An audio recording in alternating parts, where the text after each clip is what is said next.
Ah, Se eu me lembro bem, eu não morri em um acidente de carro. Eu viajei no tempo. Tudo aqui é meio retrô. Parece um palácio chique. E esse rosto é quase igual ao meu quando eu tinha, sei lá, 17 ou 18. Calma, onde eu vim parar? Opa, povo, tudo bom? Hoje trazendo pra vocês uma obra novinha saindo do forno, onde esse moleque loirinho aí vai parar em um mundo medieval após de arrasta e conhece umas guria bem forte. Enfim, aproveita o vídeo, deixa o like, comenta e se inscreve. Falou! O Prota fica se olhando e lembrando de como era gato quando era mais novo, além de pensar que esse mundo deve funcionar como uma espécie de jogo. Mas ele para e pensa que se ele tá ali e foi atropelado por um caminhão, então o ele de meia idade do outro mundo deve ter morrido. Então, para confirmar que não é um sonho, ele decide dar uma cortadinha no dedo. É bem de leve. Assim ele cai no chão gritando o quanto tá doendo e que ele realmente viajou no tempo. Mon Campbell cometeu blasfêmia contra a família real. Com isso, perdeu seus status como nobre e regrediu aos comuns. Seu crime, entretanto, foi imperdoável, e assim foi exilado. Com isso, viveu sem pôr os pés no reino, ou seria morto sem misericórdia.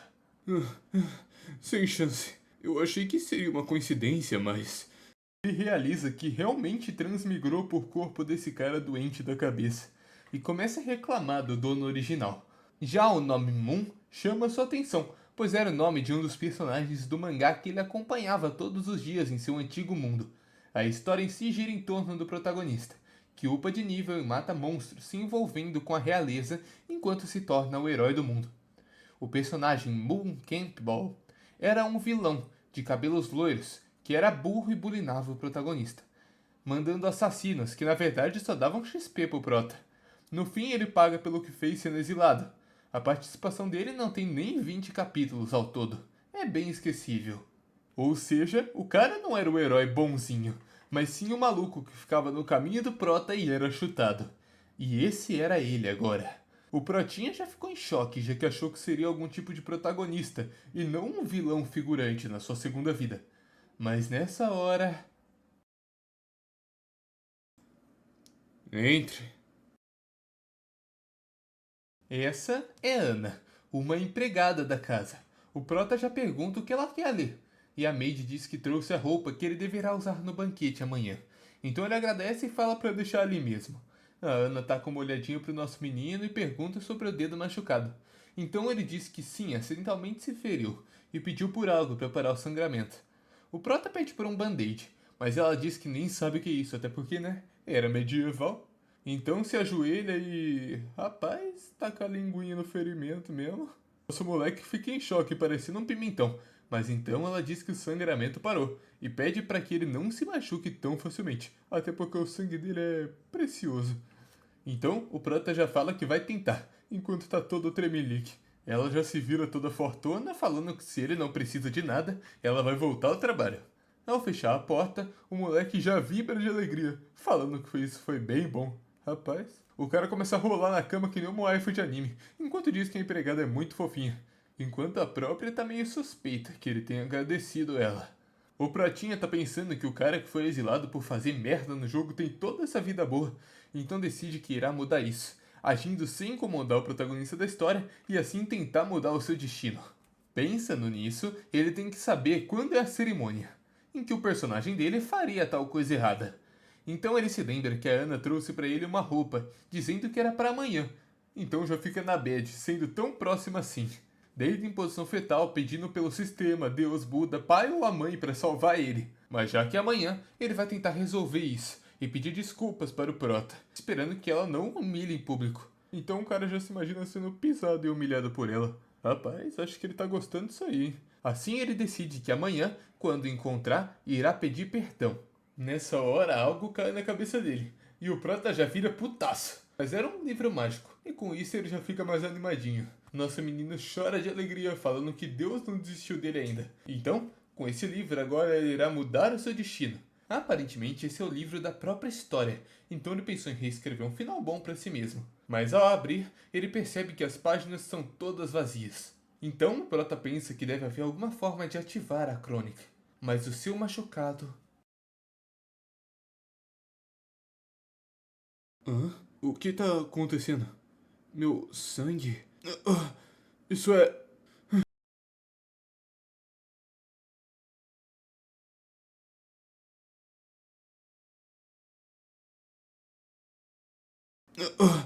Isso é...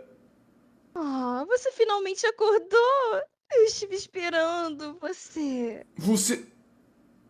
isso dói. A dor é inevitável, mas vou te ensinar uma lição. Você não sabe o quão triste eu estou, quão mal e egoísta você é. Você deveria trazer dor para todos. Deveria fazer com que todos o odiassem. Ah, Apenas assim você pertenceria a mim. Apenas a mim. Mas você mudou. Seu coração mudou. Assim não pode. Mas não se preocupe. Não importa quanto tempo leve. Eu vou continuar te amando. Mais e mais. Nós ficaremos juntos para sempre. Nem a morte poderá nos separar. não, não, não! Isso foi só um pesadelo? A pele dele estava bem pálida e o sonho parecia bem real, mas ele pensou que isso poderia ser um tipo de premonição, já que antes de morrer, lembra de que esse livro passou algumas páginas sozinhas na cabeça dele e derramou muito ketchup por aí, o que por sinal é uma ótima informação para dar só agora na obra. Mas ele disse que provavelmente esse futuro só se realizaria caso ele fizesse algo errado. E no livro está escrito: não mudar o destino. As páginas se dissipam, indicando que ele não deve mudar o curso original da história. Mas fazer isso também seria ruim. Na janela ele reflete, como está num beco sem saída. Mas pensa que o fim da obra original nem é tão ruim. Afinal, diferente do Campbell original, que era só um riquinho, não consegue se virar sozinho, ele é diferente. Ele é um guerreiro assalariado que experienciou milhares de trilhas e dificuldades na sociedade moderna. Assim, mesmo que seja exilado, ele pode viver livre em outro país. Então, ele, com seu conhecimento moderno de capitalismo, irá ter uma boa vida nesse novo mundo. Mais tarde, ele tá lá degustando a janta. Um bifão que ele disse ser o mais delicioso que já comeu e uma bebidinha. A mãezona dele já pergunta por que ele parece tão feliz hoje. E o pai fala que deve ser por causa da chegada do banquete cerimonial. Nosso prota concorda, dizendo que é por isso mesmo. Então a mãe dele diz sobre como o menino dela cresceu e que amanhã vai ser a pessoa mais linda da festa, que vai chamar a atenção das novinhas. Mas o pai já diz que não vai rolar, já que ele tá arranjado pra princesa Célia. A loirinha faz aquela carinha de anime e fala que não gosta da princesa. Mas o pai diz que ela não pode falar assim. Afinal, se ele não ficar com a Célia, ninguém ficaria. Rapaz, que maldade. Ele tá só de olho pensando em como os pais confiam nele e se perguntando quem é essa princesa. Mas se lembra, ela é a terceira princesa do Império, a criança abandonada por Deus e uma grande candidata à mulher mais bela do Império. No mundo original, ela tinha muitos fãs pela personalidade de gelo, em contraste com ser uma pessoa boa por dentro. Mas o prota pensa que os pais deles têm muitas esperanças, afinal, no jogo original, o filho deles é praticamente um lixo. Na história original, ambos são bons pais. É uma pena que tenha um filho assim. E graças ao que ele fez no dia da cerimônia, eles são obrigados a sair da nobreza e então desaparecem do livro. Então ele se motiva, dizendo que tem que fazer algo para não prejudicar o destino dos outros, já que não pode mudar o seu. Ele tem um único dia antes da cerimônia. É muito tarde para grandes planos. Agora ele precisa improvisar para agradar a princesa do Império, a Elise. O cara até pensa em usar umas coisinhas na menina para convencer ela, mas desiste por hora. Ele vai andando e pensando no mundinho dele. Então ele tromba com outra maid, bem fofinha por sinal. Ela fica toda triste por conta de ter derrubado o chá dos mestres. O Prota já se desculpa, dizendo que não prestou atenção, mas a guria ficou ainda mais em choque quando percebeu que ele é o pequeno mestre dela. Ela se desculpa, falando que vai limpar tudo agora, e ainda cai em desespero, falando que nunca vai fazer algo assim de novo na vida, e pedindo para que ele não puna ela sem roupa. Rapaz.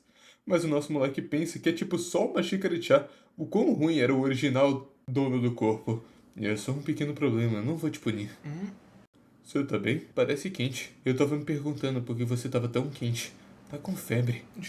Jovem mestre? Sua testa tá quente, por que não descansa? Mas amanhã é sua cerimônia e banquete e estamos ocupadas agora. Não pode trabalhar doente. Quando a outra maid chega, o Prota fala para Ana arrumar as coisas para ela. E então pergunta o nome da fofa, que diz que se chama Noel.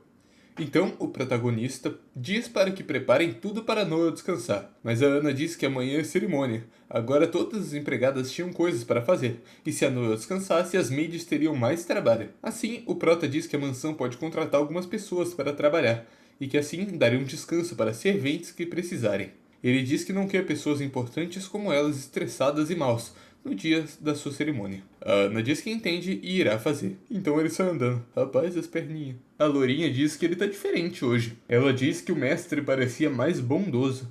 Mas a chefe apenas diz para não pensar e obedecer o que ele mandou. Aí já conta pro Prota que tava funçando, tentando achar alguma coisa. Para lidar com uma princesa genial e mágica como ela, precisa de uma poção muito forte. A bebidinha é cara e difícil de fazer, mas é também contrabandeada. Então ele acha, se lembrando de um cara que era meio gente ruim no jogo, mas consegue uns itens duvidosos. O cartão VIP para o mercado negro. Durante a noite, usando carruagens, ele vai até um comércio. Diz para os seus serventes que irá comprar algumas joias. Então coloca um manto e segue para uma parte escura da cidade. O guarda pergunta o motivo dele estar ali. E o prota mostra sua credencial. Então, as portas se abrem para ele. Ele está no mercado negro.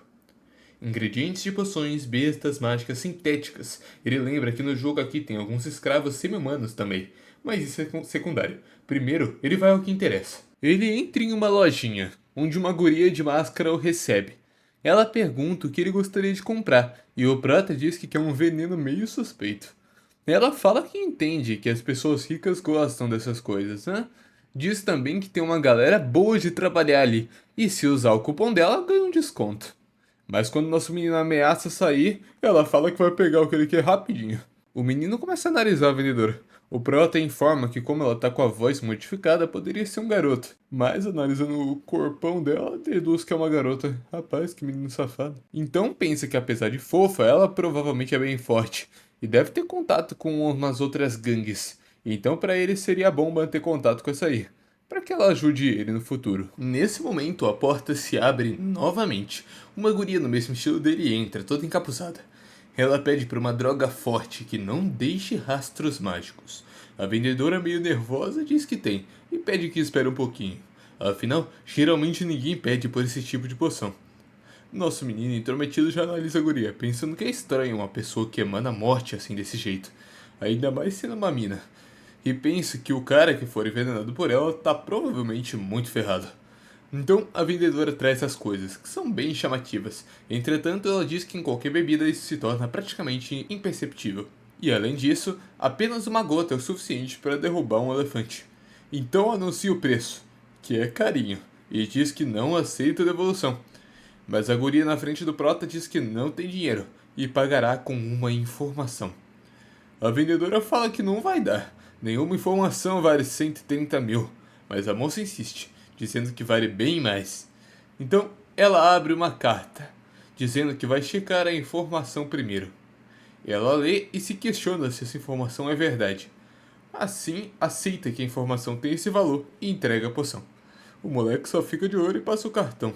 A vendedora dá até uma lembrancinha para ele, dizendo que essa poção vai completar a vermelha. Ela menciona a informação e considera vender para ele se estiver interessado. Então diz que irá vender por 900 mil para ele, mas ele só fala que não quer e se manda, enquanto reclama que tudo nesse mercado é inflacionado demais. Ela se despede pedindo para que ele volte depois. Então, tira seu capuz e revela que sabe quem é o Protinha, o terceiro príncipe da família Campbell, que estará na cerimônia de idade amanhã. Para quem será que ela venderá essa informação? Então ela começa a especular sobre as brigas internas da realeza, pensando de forma diabólica que poderá vender para ambos os lados. Matando 2 coelhos com uma cajadada só? Como eu sou mal! Então, vamos para a próxima noite no palácio. E aí, povo, só passando aqui no fim do vídeo para dizer que essas obras dão muito trabalho para trazer aqui no canal. Editar, fazer roteiro, gravar e tudo mais. E depois que eu tive que diminuir a frequência do canal, os vídeos não deram mais tão certo e alcançaram tantas pessoas quanto eu gostaria. Por isso eu acho que eu teria que produzir de forma mais esporádica por aqui, ou com menos compromissos e tal. Muito obrigado para quem acompanhou. Falou e fui. Até a próxima!